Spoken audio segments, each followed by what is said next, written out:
오늘은 사랑하면 묻지 않는다, 사랑하면 묻지 않는다라는 제목으로 하나님 말씀 증거하도록 하겠습니다. 예배가 중요합니다. 그런데 왜 중요합니까? 예배가 무엇인가를 알면은 예배가 왜 중요한지가 명확해진다는 것입니다. 오늘 본문은 예수님과 사마리아 수가성의 여인과의 만남과 대화입니다. 이 대화를 통해서 예배가 왜 중요한가, 예배가 무엇인가 이것을 알 수 있다는 것입니다.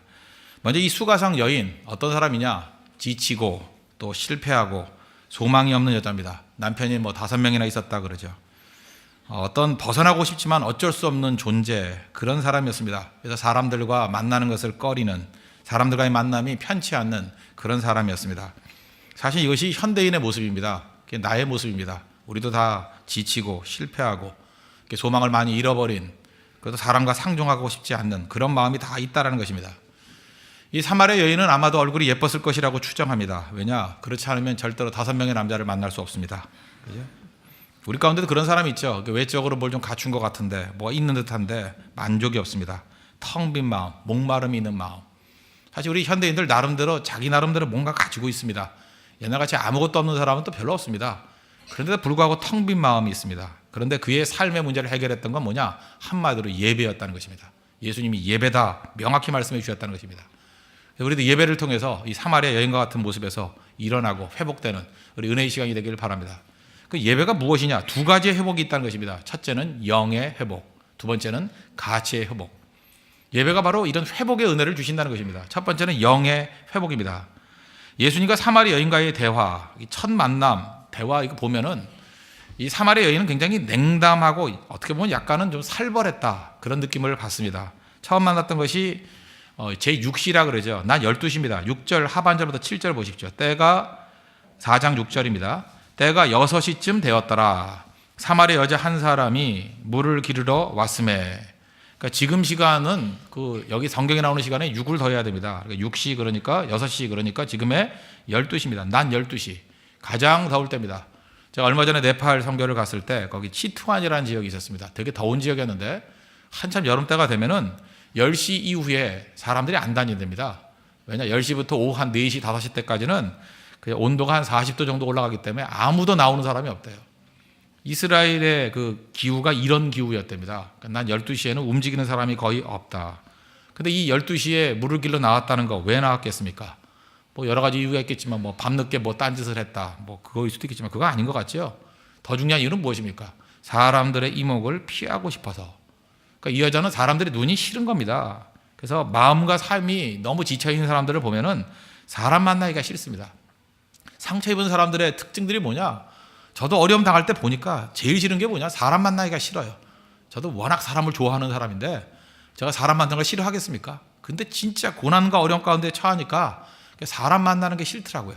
그래서 제가 이해하게 됐습니다. 사람 만나는 게 싫다라는 게 바로 이런 거구나. 피하고 싶습니다. 사람과 부딪히는 것이 고통스럽습니다. 아마 이 수가성 여인이 그랬던 것 같습니다. 그래서 이 얼굴에 보면 이런 고난과 어떤 상처가 덕지덕지 묻어있기 때문에 사실 말 붙이기가 쉽지 않은 여자입니다. 예쁘장하게 생겼는데 영적으로 피곤한 여자. 참 이게 말 붙이기 힘들다는 것입니다. 얼굴에 쓸쓸함과 슬픔이 있습니다. 근데 그래도 대화의 달인 예수님께서 첫 질문을 잘했죠. 물을 좀 달라 그랬습니다. 그랬더니 그 여자 대답하는 걸 보십시오. 참 냉담합니다. 9절을 보니까 당신은 유대인으로서 어찌하여 사마리아 여자인 나에게 물을 달라 하나이까. 우리 한글 성경에는 좀 밋밋하게 나왔는데 그 영어 성경 NIV에는 참 재밌게 표현을 하는 것 같아요. You are a Jew and I am a Samaritan woman. 간단해요. 당신은 유대인이고 나는 사마리아 여자다. 너는 너고 나는 나다. 참 번역 잘 해놨죠? 너는 유대인이고 나는 사마리아 여자다. 너는 너고 나는 나다. 막 선을 정확히 걷습니다. 경계를 합니다. 넘어오지 말라는 거죠. 우리도 그럴 때가 얼마나 많습니까? 나는 누구고 너는 누군데 뭐 때문에 간섭해? 이런 말이라는 거예요. 나는 사마리아 여자고 너는 유대인이다. 너는 너고 나는 나다. 넘어오지 마. 그럴 때 하나님의 아들인 예수님께서 이제 거기서 머무르지 않고 중요한 암시를 하시죠. 4장 10절을 보니까 예수께서 대답하여 이르시되 내가 만일 하나님의 선물과 또 내게 물 좀 달라 하는 이가 누구인 줄 알았더라면 내가 그에게 구하였을 것이요 그가 생수를 내게 주었으리라. 그래서 2가지 암시가 나오는데 하나님의 선물, 은혜죠. 은혜로 주시는 구원. 에베소서 2장 8절 보니까 너희는 그 은혜에 의하여 믿음으로 말미암아 구원을 받았으니 이것은 너희에게서 난 것이 아니요 하나님의 선물이다. 선물로서의 구원, 이걸 암시랍니다. 다 이해는 못했겠지만 하나님의 선물. 또 내게 물 좀 달라 하는 이가 누군지를 알았으면 그분이 누굽니까? 메시아이신 예수님. 칼 알았다 그러면 달라 그랬을 것이다. 이렇게 암시랍니다. 아직까지 이 여자는 무슨 말인지 모릅니다. 그랬더니 당신이 야곱보다 큽니까? 뭐 이런 소리 합니다. 그런데 예수님께서 내가 주는 물을 마시면 그 속에서 영성하도록 솟아나는 샘물이 되리라. 14절에 그랬습니다. 그랬더니 여자가 단순합니다. 그런 물이 있으면 좀 주시오. 내가 지금 여기 와서 물 깃는 것이 지긋지긋합니다. 사람들의 이목을 피해서 이 더운 날 와가지고 물 깃는 거 지긋지긋합니다. 그런 뜻이겠죠? 그런 물 있으면 좀 주십시오. 약간 냉소적입니다. 이렇게 일상적인 대화를 하다가 갑자기입니다. 예수님께서 흐름을 깨는 가장 제가 볼 때 성경에서 성경 전체를 통해서 가장 중요한 실존적인 질문이 하나 나옵니다. 16절입니다. 오늘 읽었던 본문입니다. 그 여인에게 이렇게 얘기합니다. 이르시되 가서 내 남편을 불러오라. 충격적인 질문입니다. 이 여자 스스로에게도 질문하지 않았던 겁니다. 왜냐? 사람마다 그렇습니다. 자기도 알고 있지만 너무 고통스러워서 덮고 지나가는 질문이 있거든요. 묻고 싶지 않은 질문. 근데 예수님께서 그 질문을 하신 것입니다. 그죠? 가서 내 남편을 불러오라. 전 여기서 이 여인이 진실했다고 생각합니다. 자기 자신의 허무와 헛됨, 그것을 그대로 고백하는 진실의 고백, 실존의 고백, 실존의 대답이 나옵니다. 이 대답만큼 멋진 대답이 없고 우리도 이 대답 해야 된다고 생각합니다. 나는 남편이 없나이다. I have no husband. 나는 남편이 없나이다. 그때 예수님께서 맞다 그러죠. 맞다고. 그죠? 내가 남편이 없다 하는 말이 옳도다. 너에게 남편 5이 있었고 지금 있는 자도 내 남편이 아니니 내 말이 참되도다. 예수님의 질문 앞에 우리도 이런 질문 해야 된다고, 대답해야 된다고 생각합니다. 텅 빈 마음, 빈털털이 내 인생의 기둥이 무너지고, 그죠? 나도 나를 세우지 못하는 그런 모습. 예수님이 한마디의 질문에 다 무너져 버렸습니다. 나는 남편이 없습니다. 아무것도 아닙니다. 저도 비슷한 경험을 했습니다. 사실은 뭐 이리 뛰고 저리 뛰고 나름대로 한다고 하는 인생들 살지 않습니까? 근데 어느 날 갑자기, 뭐 갑자기도 아니죠. 하나님 앞에서 너무 내 자신이 죄송스럽고 힘들 때가 있었습니다. 갑자기 기도하는 가운데 하나님께서 그렇게 질문하시는 거예요. 네가 목사냐? 정말 할 말 없는 질문을 하시죠. 내가 스스로 물은 것도 아닌 것 같아요. 갑자기 네가 목사냐? 내가 목사. 괴로운 질문이죠. 내 삶을 돌아보건대 내 생각, 내 태도, 내 과거, 내 현재 다 아시는 예수님께서 네가 목사냐? 할 말이 없더라고요. 나는 목사가 아닙니다. 나는 목사가 아닙니다. 옛사람이 죽고 진짜 크리스찬이 되고 싶습니다. 진짜 목사가 되고 싶습니다. 사실 그 질문만큼 중요한 게 없었다고 생각합니다. 근데 그 눈물 짓지 않을 사람이 누가 있습니까? 나는 목사가 아닙니다. 너무 괴로운 거죠. 힘든 거죠. 우리 각자에게도 다 이런 질문이 필요하다고 생각합니다. 예수님께서 우리 각자에게 내가 피하고 싶은 질문을 분명히 하실 거예요. 너 성도 맞니? 너 진짜 믿니? 뭐가 되든 간에. 저한테는 내가 목사냐 하는 질문이었습니다. 목사가 아닙니다. 그거 이상 대답할 길이 없죠. 그러나 진실해지기를 원합니다. 진실된 사람 되기를 원합니다. 진실된 목사 되기를 원합니다. 거기서부터 인생이 바뀌는 거겠죠. 아마도 이 여인이 너무 괴로워서 그런지 모르지만 너무 힘들면 사람이 도망을 칩니다. 그래서 집단 속으로 이렇게 숨어버리죠. 19절 보십시오. 여자가 이르되 주여 내가 보니 선지자로소이다. 이건 고백일 수도 있지만 말을 돌리는 것일 수도 있다고 생각을 합니다. 20절 우리 조상들이 이 산에서 예배하였는데 당신들의 말은 예배할 곳이 예루살렘에 있다 하더이다. 말을 돌리는 거죠. 갑자기 예배로 주제를 확 돌려버립니다. 근데 예수님은 더 이상 따지지 않습니다. 그리고 그 예배에 대한 목마름을 보시고 맞다라고 얘기합니다. 그래 맞다. 네 목마름의 해결책은 예배에 있다. 더 따지지 않습니다. 그러면서 예수님이 중요한 말씀을 하시는데 23절 아버지께 참되게 예배하는 자들은 영과 진리로 예배할 때가 오나니 곧 이때라. 아버지께서는 자기에게 이렇게 예배하는 자들을 찾으시느니라. 24절 하나님은 영이시니 God is Spirit. 예배하는 자가 영과 진리로 예배할지니라. His worshippers must worship in spirit and in truth. 예배하는 자는 반드시 in spirit, 영으로 예배해야 되고 in truth, 진리로 예배해야 된다는 거예요. 그래서 이 영의 예배를 우리에게 말씀해 주고 있습니다. 하나님은 영이기 때문에. 예배가 뭔지 아십니까? 영이신 하나님과 우리 영이 만나는 시간이에요. 영과 영이 만나지 않는 건 예배가 아닙니다. 예배는 반드시 우리 영과 영이 만나는 거예요. 그러면 예배, 제대로 된 예배를 통해서 왜 우리가 뒤집어진다는 표현을 쓰는지 아십니까? 이유는 이거예요. 영은요, 우리 내면에 아주 깊숙한 곳에 있습니다. 깊숙한 곳에 있기 때문에 영과 영이 만나는 예배를 드리기 위해서는 그 영 깊숙한 곳에 그걸 끄집어내야 된다는 거예요. 그런 경험 해보셨습니까?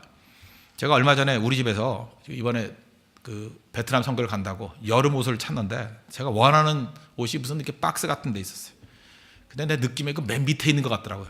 손으로 더듬더듬 해가지고 맨 밑바닥에 있는 그 티셔츠를 하나 꺼내려고 손을 집어넣는데 저는 조심했습니다. 그거 하나만 꺼내려고 깊숙이 있는 거. 근데 확 잡아당기니까 옷이 다 쏟아버렸어요. 그 시간은 많이 낭비를 했지만 굉장히 중요한 걸 하나 깨달았습니다. 내면 깊숙이 있는 것을 뭘 꺼낼 때는요, 겉에 있는 것들이 터져 나온다고요. 그래서 영적인 사람은 압니다. 저 사람이 하나님과 영과 영의 만남을 통해서 저렇게 뒤집어지는구나. 그런데 영적이지 못한 사람은요, 그 외형적인 것만 봐요. 아, 저렇게 쓰러지는구나. 아, 저렇게 구르는구나. 저렇게 방언하는구나. 저런 행동들 하는구나.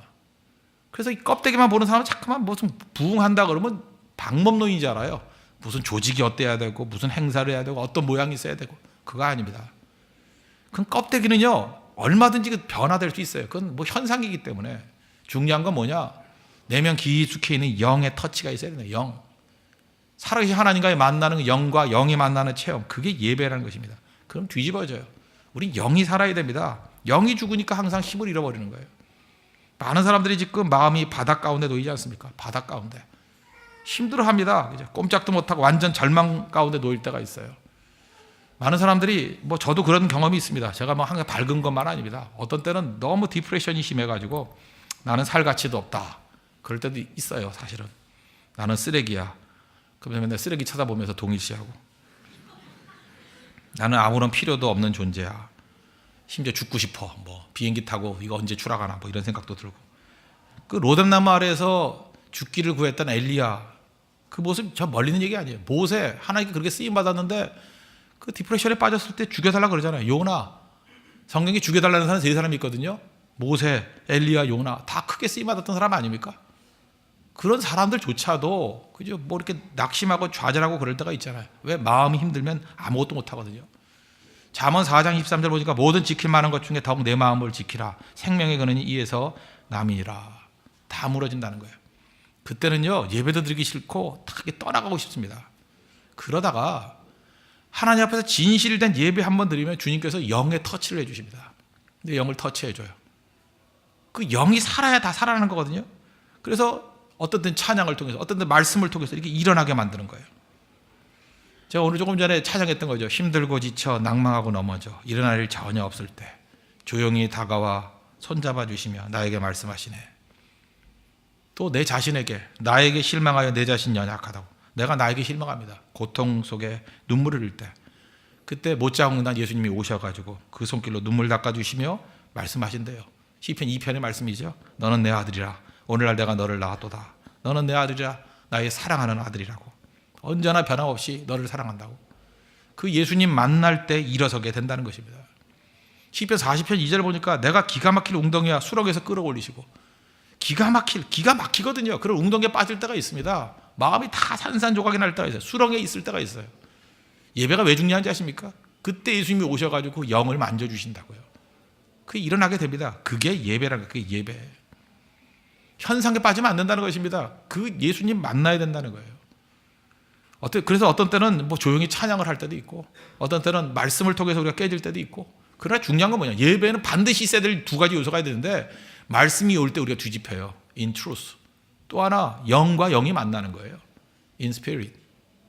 Worshippers must worship in spirit and in truth. 반드시 예배자는 영의 예배를 드려야 되고 진리 예배를 드려야 된다는 것입니다. 오늘도 주의 성령께서 여러분들 찾아오셔서 여러분의 영을 만나고 영을 치유하시고 이렇게 세울 줄로 믿습니다. 그죠? 그때에 어떤 일이 벌어지냐? 병이 나요. 우리 예배 드릴 때 그 병자들이 낫는 현상이 벌어지거든요. 다 공통점일 겁니다. 영 대신 하나님은 영이시니 그 영이신 하나님이 오셔서 그의 영을 만져요. 그럴 때 이 육체적으로도 회복이 되더라고요. 회복이. 그가 채찍에 맞음으로 우리가 나음을 받았도다. 오늘도 이 시간에 하나님의 영의 터치를 통해서 여러분의 육체의 질병까지도 낫는 은혜 역사가 있기를 바랍니다. 더 중요한 건 뭐예요? 우리 마음이 회복이 돼요. 마음이 회복이 된다고요. 마음이 회복이 되면 이전까지는 조금 전에 얘기했잖아요. 그죠? 뭐 다 쓰러지고 깨지고 지치고 낭망하고 살 소망이 하나도 없었는데 이상해요. 그 영의 치유, 영의 만남이 있으면요. 그렇게 비참하던 내 자신이 하나도 안 비참해요. 다 무너져도 내가 이제 하나도 안 무너져요. 옛날에 그렇게 공허했는데 뭐 공허하니까 잠깐 먹잖아요. 그죠? 먹는 잠깐 비만인 사람들 욕하지 마세요. 그 얼마나 공허하면 마음이 공허한 걸 배고프다고 느낀다고 잠깐 먹는 거예요. 그래서 고3들 공부하는 애들이 잠깐 먹잖아요. 그죠? 지식은 안 들어가고 뭘 넣긴 넣어야 되는데 밥이라도 넣잖아요. 계속 그런 거라고요. 그런 거. 저도 설교 준비 안 될 때 잠깐 먹어요. 그죠? 이게 성령으로 충만해야 되는데 밥으로 충만해질 때가 있어요. 어제 저녁에도 설교 준비가 잘 안 돼가지고 카레로 충만했어요. 카레를 넣었어요. 카레를 3그릇 먹었어요. 그게 왜 그런가? 이게 고난이에요. 고난. 고뇌. 말리지도 않더라고요. 우리 아내가. 그래서 참 이게 문제죠. 그리고 옛날에 고통이 하나도 기억도 안 나요. 영과 영이 만날 때 그런 일이 벌어진다는 것입니다. 오늘도 여러분들 하나님께서 살아계신 영으로서 영으로 찬양하고 예배하고 주님 만나서 치유함 받는 믿음의 역사가 있기를 바랍니다. 예배는 영과 영의 만남이라는 거. 원래 예배를 통해서 여러분 영의 회복이 있기를 바랍니다. 또 한 가지는 가치의 회복이라는 것입니다. 예배는 가치를 회복시켜준다.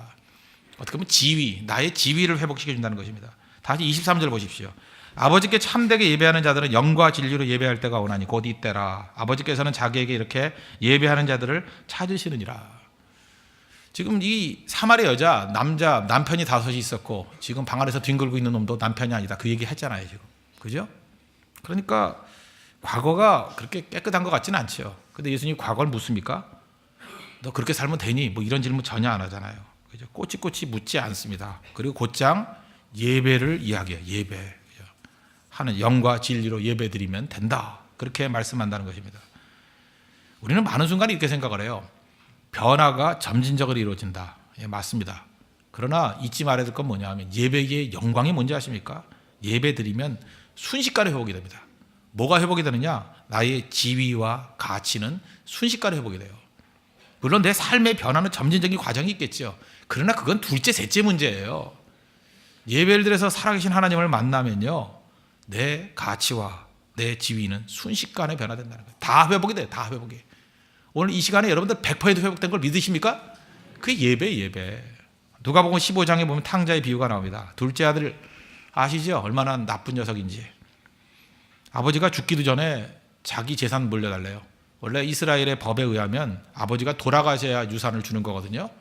그런데 아버지가 돌아가시기 전에 유산을 물려달라 그 얘기는 뭐냐면 아버지 빨리 죽으라는 얘기가 똑같은 거예요. 그거 동의어거든요. 굉장히 못된 녀석입니다. 그런데도 아버지가 용납해 주잖아요. 그러다가 외국에 나가서 허랑방탕하게 그 재산 다 날려버립니다. 자기 잘못이죠. 거기다가 설상가상으로 환경도 좋지 않았습니다. 흉년이 왔어요. 그래서 비로소 궁핍했대요. 심히 궁핍했습니다. 그가 마지막에 간 것이 어디입니까? 돼지 치는 데 갔습니다. 제가 이렇게 동물을 차별할 마음은 별로 없지만 그죠? 저는 차별 의식이 별로 없습니다. 별로 차별 안 하는데 저는 뭐 눈이 크던 작던 차별 안 합니다. 뭐 키가 작던 크던 차별 안 하고 동물도 차별할 마음이 없는데 적어도 이스라엘의 시각에 의해서는요. 돼지 치는 데 가서는 안 돼요.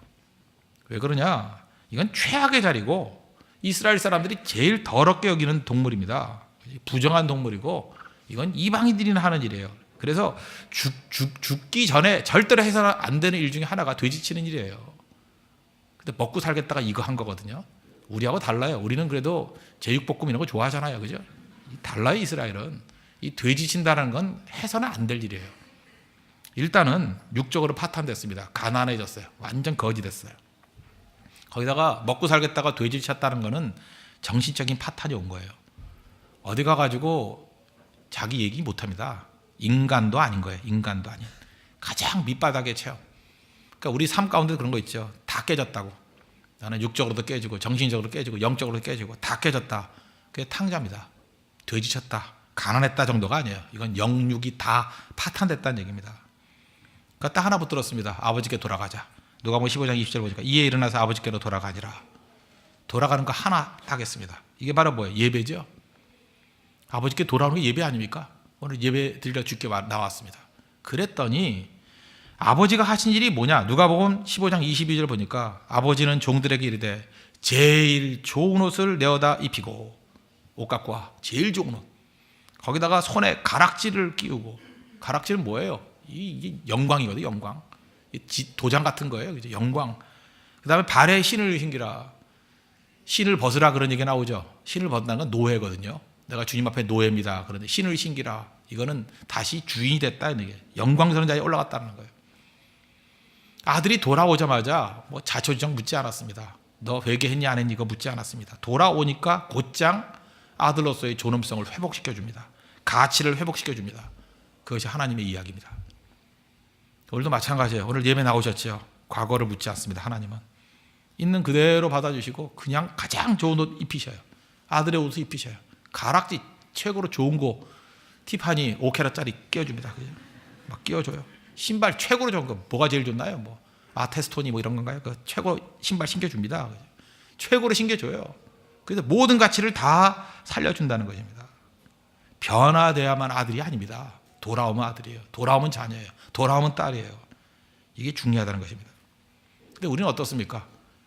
이 세상에 너무 이게 젖어 있어가지고 하나님 옆에 돌아와가지고 변화되는 것이 점진적이라는 걸 생각해요. 나를 인정해 주기 점진적이라고 생각해요. 내가 이렇게 변화되면 주님 나 용서해 줄래요? 나를 건져 줄래요? 아닙니다. 오면 곧장 아들이에요. 오면 곧장 딸이에요. 오면 곧장 자녀라고요. 그리고 묻지 않습니다. 제 학창시절에 불렀던 노래 산울림의 회상이라는 노래가 있습니다. 묻지 않았지. 2절 묻지 않았지. 난 이게 복음이라고 생각해요. 묻지 않았지. 왜 나를 떠나느냐고. 하지만 마음 너무 아팠네. 가슴이 울리잖아요. 묻지 않았지. 안 물어요. 사마리 여인에게 예수님 묻지 않았습니다. 왜 남편 다섯이고 지금 뒹굴고 있는 건 누구냐. 안 물었어요. 예배 드리면 된대요. 탕자도 돌아왔을 때 아버지가 물었습니까? 안 물었어요. 뭘 물어요? 베드로 부활의 주님이 베드로 만나고 난 다음에 물었나요? 주둥이 때리면서 이 주둥이 일어나 3번 부인하되 그랬나요? 내가 나를 사랑하느냐? 내가 사랑하는 주께서 아시나이다. 내 양을 먹이라. 다 묻는 거 아니에요. 사랑. 옛날에 그런 설교 많이 했는데 할 말이 없게 만드는 것은 사랑이 아니라고. 어떤 사람하고 대화를 하다가 그 사람이 뭘 물어보면 할 말이 없어요. 그러니까 사랑하는 게 아니에요. 사랑하는 사람은요. 그거 안 물어요. 사명을 묻지. 사랑을 묻지. 다른 관계를 묻지. 여러분들 지금 질문하면 힘든 얘기들 많잖아요. 그죠? 예수님 그거 묻지 않아요. 회복을 얘기한다고 회복을. 너는 내 아들이래요. 이제 잘할 수 있니? 그거 하면 돼. 회개를 전제한 거죠. 그리고 주님 앞에 나아갈 수 있다는 것입니다. 오늘도 예수님의 그 사랑과 예수님의 예배를 통해서 여러분의 지위가 회복되는 그 은혜를 체험하는 믿음의 시간 되길 바랍니다. 그게 예배예요. 예배. 당당히 나가십시오. 나는 아들이라고. 나는 딸이라고. 나는 하나님의 자녀라고. 그게 예배. 많은 사람들이 정죄감에 너무 사로잡혀 있습니다. 예배를 드리고도 확신이 없어요. 예배를 드리고도 무너진 이유는 뭐냐? 그건 참된 예배가 아니기 때문에 그렇습니다. 예수님 만나면 아들의 지위가 회복이 돼요. 돌아오기만 하면 된다. 돌아오기만 다 이렇게 세워준다는 것입니다. 그래서 이 여자가 너무 기뻐가지고 원래 어떤 여자였어요?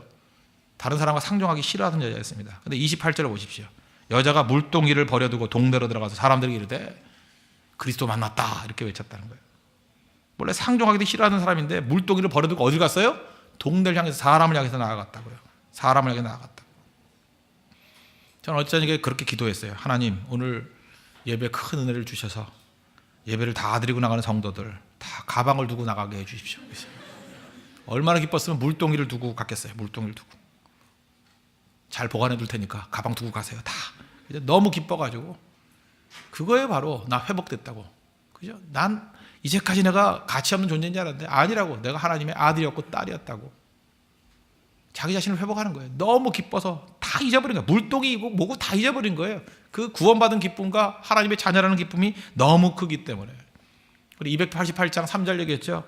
세상과 나는 간 곳 없고 구속한 주만 보이도다. 내가 사라지는 거예요. 다 사라지는 거예요. Lost in His love. 주님의 사랑 안에서 나를 잊어버렸대요. Lost in His word. 주님의 말씀 때문에 나 자신을 잊어버렸대요. 그게 은혜의 체험입니다. 그게 예배예요. 예배는 감격입니다. 예배는 영광이고. 여러분 예배를 통해서 영이 회복되고 예배를 통해서 여러분 지위와 가치가 회복되는 은혜 역사가 있길 바랍니다. 그래서 예배에 목숨 거는 거예요. 그래서 적용입니다. 어떻게 되냐? 모든 것 위에 예배를 둬야 됩니다. 마음에 아무리 눌림이 있고 어려움이 있다 할지라도 앞선 감정에 속지 마십시오. 감정에 속지 마세요. 예배는 무조건이에요. 마귀의 속임수입니다. 모든 것에 우선해서 예배 드려야 돼요. 힘들어도 예배 나와야 됩니다. 여러분 새벽 기도가 왜 중요한지 알아요? 매일매일 예배 드리고 시작하면 절대 마귀의 이 꾀임에 넘어가지 않아요. 설 수 있다고요. 교회는 성도들의 모임이죠. 우리 보통 이걸 교회당 그러는데 저는 옛날 표현이 더 좋다고 생각해요. 옛날에는 예배당 그랬잖아요. 무슨 예배당, 그죠? 홍대 새 교회 그것도 있지만 홍대 새 예배당 뭐 이런 식으로 이 장소를 예배당이라고 그랬어요. 왜냐? 우리는 모여서 뭘 해요? 예배 드린다고요. 예배 외에는 더 말할 게 없어요. 사실 우리 이 장소를 예배당이라고 불렀으면 좋겠어요. 그죠? 본 예배당, 예배당이에요. 예배당. 왜 예배당입니까? 예배가 우리의 생명이기 때문에. 예배에 뭘 할 거예요? 모여서 우리 모이면 예배 드립니다. 그래서 영이 살고 우리의 지위와 가치가 살아나는 은혜의 역사가 있다는 것입니다. 여기 보니까 여기 하나님께서는 아버지께서 자기에게 이렇게 예배한 자들 찾으시니라. 하나님은 어떤 하나님이에요? 전능하신 하나님. 전능하신 하나님, 이 찾는다는 표현을 썼어요. 찾는다는 건 뭐예요? 뭔가 결핍이 있는 존재가 찾는 거 아니에요? 하나님이 다 하시는데 뭘 찾아요? 찾기는. 이 찾는다라는 건 결핍이 있는 인간적인 표현이에요. 필요가 없는 거예요. 찾을 필요가 없는 분이에요. 하나님은 모든 걸 다 갖고 계시고 다 알고 계시기 때문에. 그런데 하나님이 찾는다라는 인간적인 표현을 썼습니다. 이건 무슨 얘기예요? 아주 강력한 표현이에요. 강력한 표현. 전능하신 하나님조차도 찾고 찾으려고 하는 그런 표현을 쓸 정도로 내가 애타게 누굴 찾아요? 예배하는 자를 찾는다고. 예배하는 운동들이 일어나야 됩니다. 예배하는 운동들. 1980년대 90년대에는 좋은 거예요. 좋은 거. 성경 공부 운동. 성경 공부도 좋았지만 그 좋은 것이 예배를 가로막았어요. 모여서 성경 공부만 하려고 해서 예배는 안 드리고. 저는 그것이 틀렸다고 생각했습니다. 좋은 것, 굿이 베스트를 가로막고 있어요. 좋은 것이 가장 좋은 것을 가로막고 있어요. 성경 공부가 나쁘다는 게 아니잖아요. 그러나 성경 공부가 예배를 가로막는다 그러면 그건 악한 겁니다. 예배가 생명이에요. 예배. 생명으로 예배 드리십시오. 최근에는 인터넷 이런 것들이 이게 예배를 가로막아요. 따로 앉아서 뭐 들으면 되는 줄 알고. 그거 아닙니다. 예배는 뭐예요? 회중이 모여서 하나님께 영광 돌리는 거예요. 말씀 듣고 영으로서 말씀으로서 예배 드리는 영광 드리는 거예요. 그때 주님의 역사가 나타난다는 거예요. 예배 생명 거십시오. 예배. 예배보다 중요한 건 없다는 거예요. 최근 들어보니까 이렇대요. 예배 이렇게 드리대요. 인터넷으로 설교 듣고 페이스북으로 고백하대. 무슨 얘기인지 알아요? 페이스북으로 거기다 자기 죄를 다 고백해. 나 오늘 뭐 했다. 마음이 뭐 심란하다. 뭐하다. 내가 그거 놓고 기도했어요. 주님, 이거 예수님 앞에 아뢰야 될 것을 왜 페이스북에 아뢰는지. 거기 뭐 소문 다 나요. 누구 힘들다 그러고 뭐 걔 뭐 한다 그러고. 페이스북에 남기지 마십시오. 주님께 아뢰야 돼. 주님께 아뢰 때 생명의 은혜가 있는 거지 거기 아뢰는 게 아니라는 거예요. 우리 예수님의 주기도문 4가지 기도 제목을 했죠. 아나 양제, 아버지 하고 부르는 거고, 나라가 임하오시며, 일용할 양식을 주시고 죄 용서해 달라고. 아나 양제, 아버지 부르고 2번째입니다. 나라가 임하오시며. 나라가 임하오시며 무슨 얘기예요?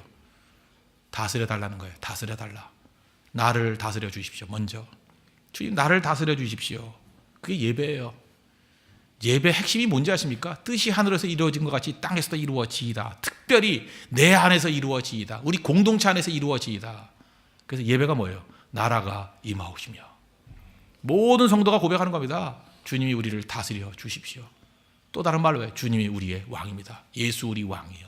똑같은 얘기예요. 예수 우리 왕이요. 그 찬양이 뭐예요? 나라가 임하오시며 다스려 주십시오. 그걸 예배를 통해서 우리 전체가 예수님의 은혜 통치 아래 놓여 있는 우리 믿음의 역사가 있기를 바랍니다. 기도하겠습니다. 이 시간 다 같이 하나님 앞에 예배를 통해서 영이 회복되고 예배를 통해서 우리 지위와 가치가 회복되는 은혜의 시간 되게 해달라고 다 같이 하나님 간구하겠습니다.